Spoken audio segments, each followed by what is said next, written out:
Shalom, selamat pagi Ibu Sarah. Saya Yarnus Wandikembo, kelas AB 5C, T1, mata kuliah Public Relations. 1. Apa itu Public Relations? Public Relations adalah sebagai jembatan dan praktik komunikasi antara perusahaan atau organisasi guna untuk membangun dan mempertahankan pengertian timbal balik antara organisasi dan masyarakatnya. Nomor 2, sejarah singkat public relations di dunia dan di Indonesia. A. Sejarah singkat public relations di dunia, yaitu public relations sebagai sebuah teknik yang dilakukan dengan adanya aktivitas yang dilakukan oleh seorang yang bernama Ivy Lee pada tahun 1906. Dia berhasil mengkulangi kelumpuhan industri batubara di Amerika Serikat dengan sukses, sehingga atas upaya ini dia diangkat menjadi the father of public relations. B.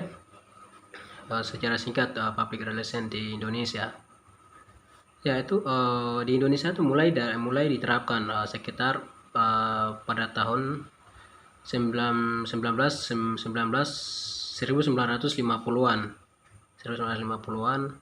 dan pertama kali didirikan pada tahun 1954 secara resmi di Indonesia, dan dinamakan dengan hubungan masyarakat atau public relations.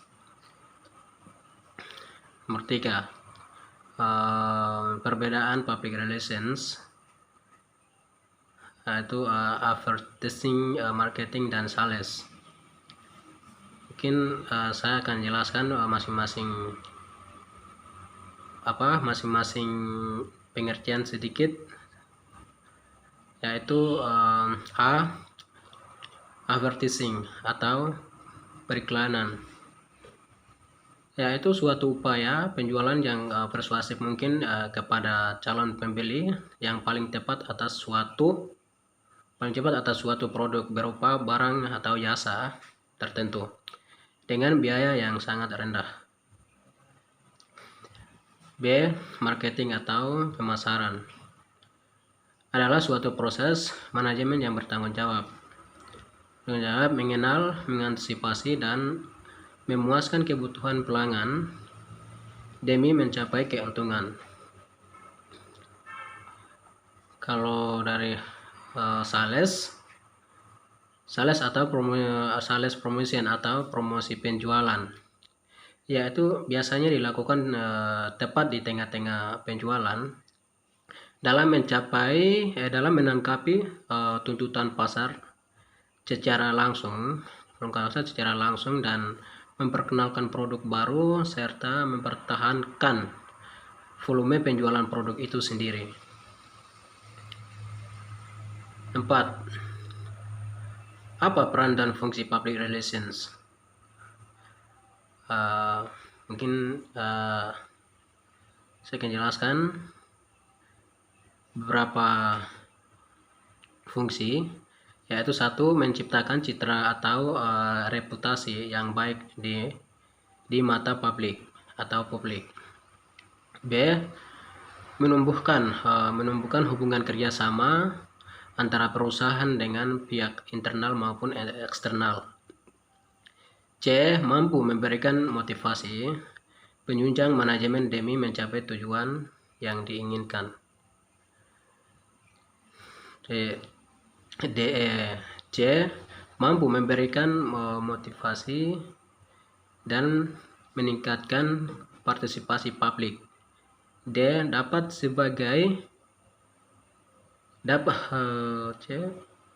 dapat sebagai salah satu penunjang manajemen demi mencapai tujuan yang diinginkan. Pendorong untuk membangun sumber daya manusia yang profesional. 5. Menjadi public relation untuk diri saya sendiri, yaitu 1. Saya harus percaya diri, karena percaya diri itu kunci utama untuk menjadi public relation yang profesional. 2. Saya harus banyak belajar. Artinya harus memiliki wawasan yang luas. 3. Saya harus memiliki kepribadian yang baik. Artinya saya harus memiliki kepribadian yang baik, bukan hanya secara individual, tetapi juga dalam hubungan dengan orang lain. 4. Cepat beradaptasi, karena pasti saya akan bertemu dengan banyak orang dengan karakter dan sikap yang sangat beragam. 5. Berpikir terbuka, artinya saya harus punya ide-ide yang bagus untuk menciptakan program dan kegiatan lain supaya bisa dapat tarik bagi masyarakat sekitarnya. 6. Saya harus memiliki banyak relasi, supaya saya mudah untuk mendapatkan informasi lowongan kerja itu di perusahaan maupun itu di perusahaan dan lain-lain. Mungkin itu yang saya dapat simpulkan atau disampaikan sebagai ikut tes 1 mata kuliah Public Relations. Terima kasih.